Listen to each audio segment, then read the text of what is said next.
bagaimanakah proses pencernaan pada hewan ruminansia?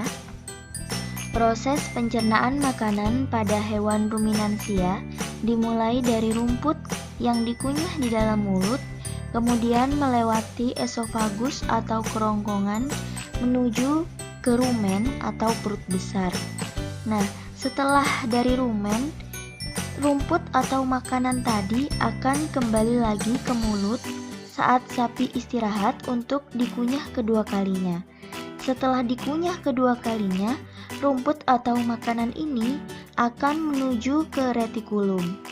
Dari retikulum, rumput atau makanan ini akan menuju ke omasum dan selanjutnya akan menuju ke abomasum.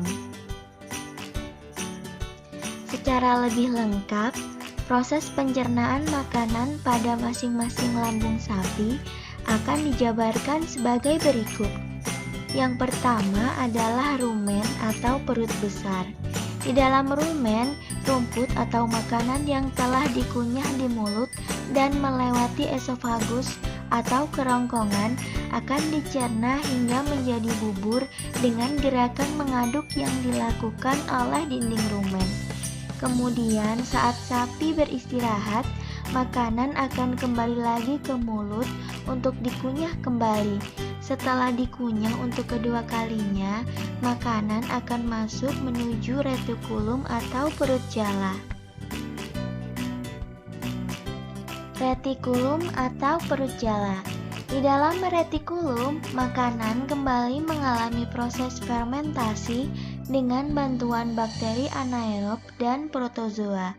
Di dalam retikulum ini terjadi proses absorpsi dan penyaringan benda-benda asing yang masuk bersama makanan sehingga tidak masuk ke omasum atau perut kitab.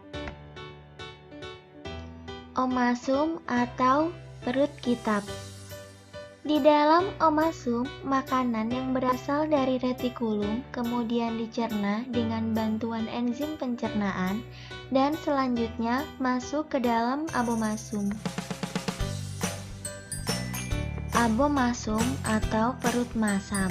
Di dalam abomasum, makanan dicerna dengan bantuan enzim pencernaan yaitu pepsin yang dihasilkan oleh abomasum.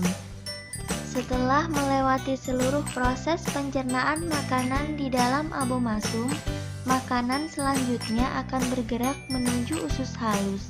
Di dalam usus halus terjadi